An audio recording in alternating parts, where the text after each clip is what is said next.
El Señor esté con ustedes. Y con tu espíritu. Del Santo Evangelio según San Marcos. Gloria a ti, Señor.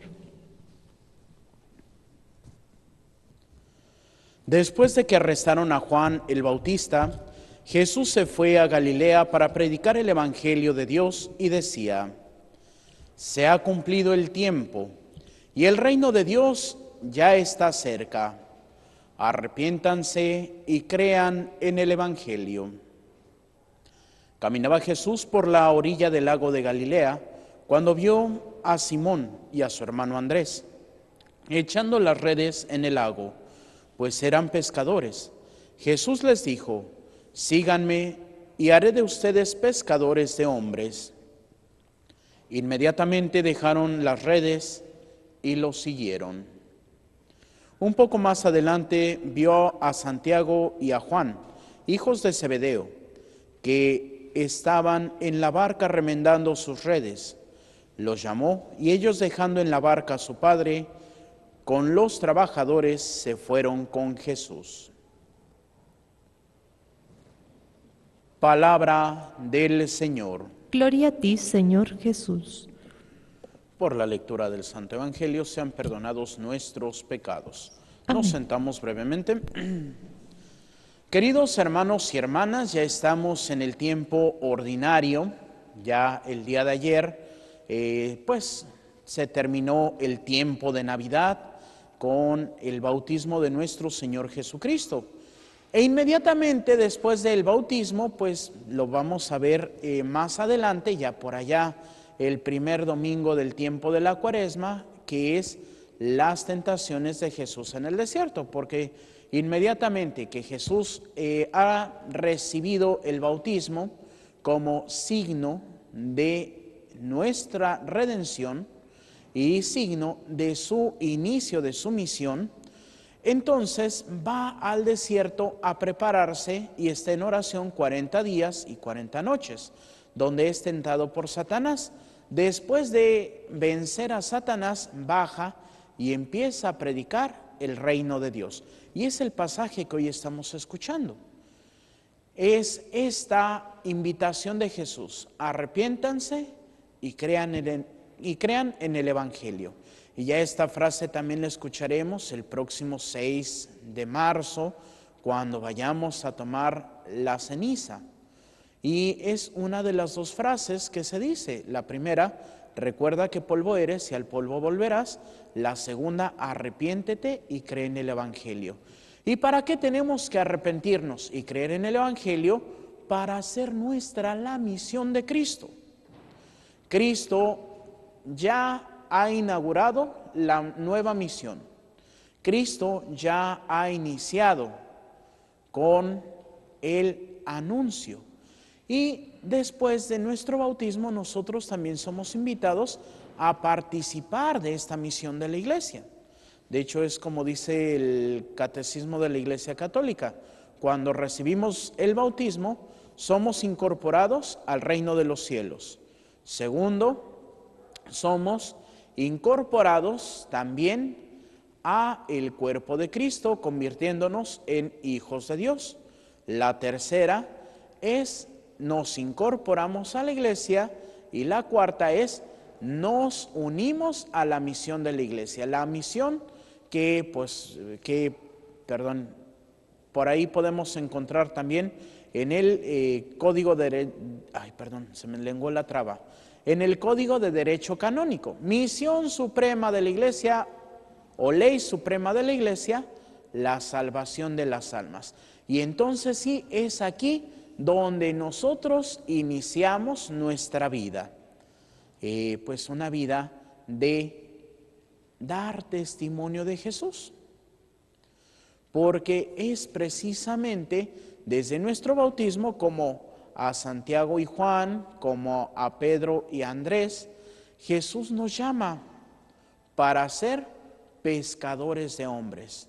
Esta es la misión que todos tenemos. Esta es la misión que tenemos que llevar a la práctica.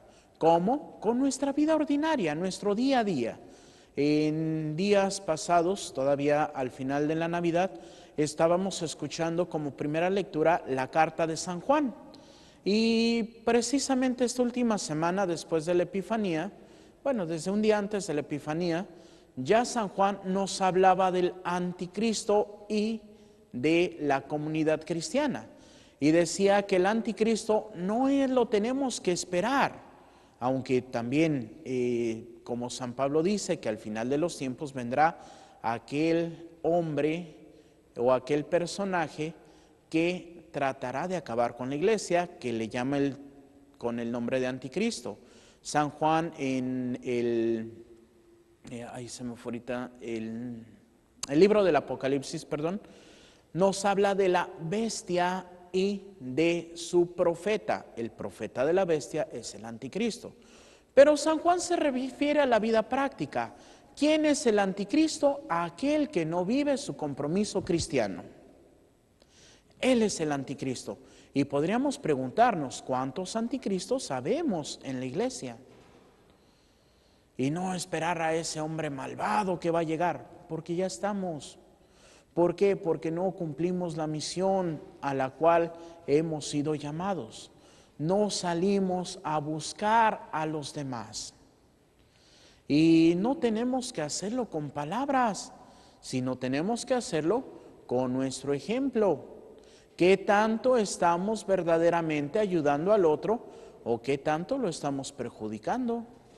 ¿Qué tanto estoy haciendo algo bueno por la otra persona o cuántas veces estoy tratando de servirme de la otra persona?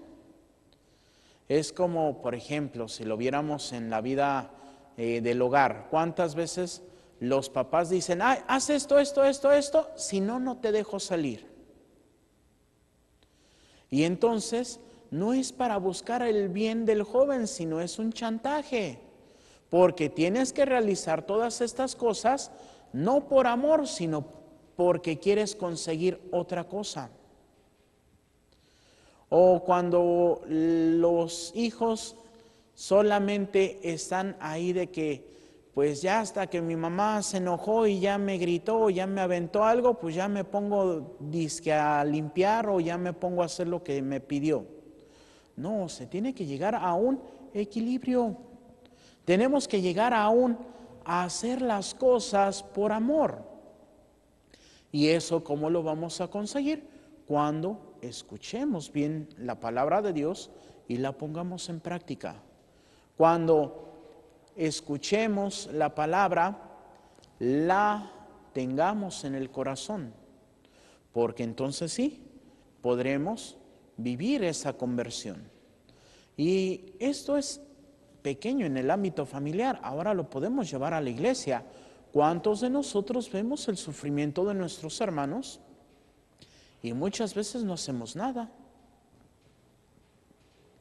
Y ciertamente podremos decir, ay padre, pues es que no puedo ayudar.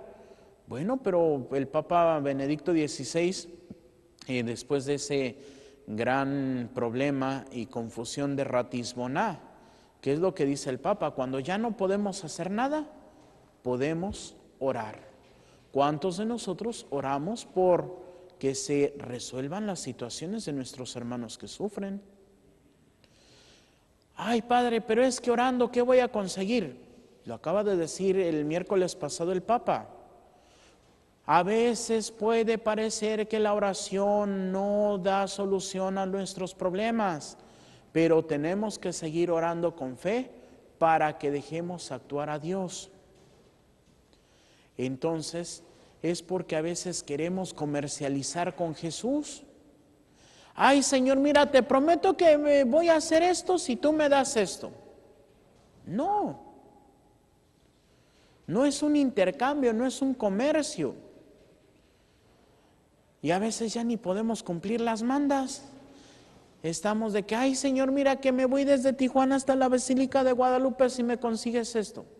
Te lo consigo, ¿y cuándo te fuiste de rodillas? Nunca. Porque vemos muchas veces nuestra oración como un comercio. Yo te doy para que tú me des. Y ya que se resolvió el problema, ya que nos cumplió, dejamos de hacer. ¿Cuántas veces podemos escuchar, ay Señor, mira, es que rezo el rosario todos los días? Si se sana tal persona, se sana tal persona y ya dejaste de rezar el rosario. O como también a veces hay jóvenes que llegan para cuando tienen que entrar a la universidad, ay, es que voy a venir todos los días a misa hasta que me den el resultado de la universidad. Y al siguiente día que les dieron el resultado, dejaron de ir. ¿Por qué?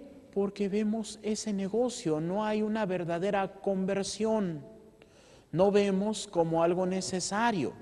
Y es como un ejemplo, cuando se nos está descargando el celular, ¿qué hacemos? Pues rápidamente buscamos cómo conectarlo para que no se me apague. ¿Y por qué en el área espiritual no lo hacemos?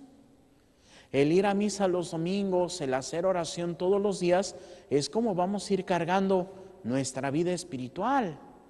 Y muchas veces a la vida espiritual la dejamos morir. Y es este esfuerzo que tenemos que ir haciendo día con día, es esta necesidad de buscar realmente el vivir conforme al plan de Dios. Por eso, si podemos ver hasta el canto del padre Cesario Garabay, tú has venido a la orilla, no has buscado ni a sabios ni a ricos, tan solo quieres que yo te siga. Y ya estamos así. Y luego que queremos ser el trabajo para que otros descansen, el amigo bueno, y todo lo ponemos muy bonito. Pero ¿cuántas veces lo llevamos a la práctica? ¿Cuántas veces nos esforzamos por ser esos pescadores de hombres? Y es un detalle que el señor arzobispo en una misa, ahorita no recuerdo en qué misa decía, que la Iglesia Católica no es proselitista. ¿Qué quiere decir esto? Que no tenemos que estar saliendo a las calles a decir, vengan a misa, vengan a misa. ¿Por qué no puede ser proselitista? Porque Dios no es proselitista, Él ya nos ha invitado y no quiere a nadie a la fuerza. Tanto así que el Papa Francisco en la semana pasada decía que más valdría llamarnos ateos que ir a misa y no tener una verdadera conversión. Entonces, ¿qué es lo que estamos esperando? ¿Qué es lo que estamos buscando? Tenemos que ponernos ahora sí en camino hacia la misión que Dios nos invita, que es la de ser sus amigos, la de ser sus testigos, testigos del amor y de la resurrección. ¿Y cómo vamos a dar este testimonio? Pues ahora sí, que con nuestro ejemplo. ¿Cómo lo vamos a hacer? Con nuestras buenas obras. Por eso otro canto del padre Cesario Garabay, el de Id y enseñad, termina con una frase muy hermosa. En vuestras obras que buscan el bien, los hombres al Padre verán. ¿Cuáles son nuestras obras? ¿Estamos haciendo obras para Dios o estamos haciendo obras que más que atraer a nuestros hermanos a Dios, los alejan de Él? Por eso tenemos que esforzarnos día en día por aceptar esta vocación a la que el Señor nos llama, que es la santidad. Y ahora sí, como dijo San Agustín, la santidad no es personal, aunque sí tenemos que buscar nuestra propia santidad, pero cuando nosotros estamos buscando nuestra propia santidad, necesariamente nos tenemos que agarrar a nuestros hermanos para que nos salvemos como iglesia. Así que pidamos al Espíritu Santo que nos dé esta gracia para que podamos vivir siempre como verdaderos hijos y discípulos de Dios. Que así sea para gloria de Dios Padre, Hijo y Espíritu Santo. Nos ponemos de pie y hacemos nuestra oración de del Padre Carlos de Foucault. Padre, me pongo en tus manos, haz de mí lo que quieras, sea lo que sea, te doy las gracias, estoy dispuesto a todo, lo acepto todo, con tal de que tu voluntad se cumpla en mí y en todas tus criaturas. No deseo más, Padre, te confío mi alma, te la doy con todo el amor de que soy capaz porque te amo. Y necesito darme a ti, ponerme en tus manos, sin limitación, sin medida, con una confianza infinita, porque tú, Señor, eres mi Padre. Amén. Nos sentamos y continuamos con nuestra celebración.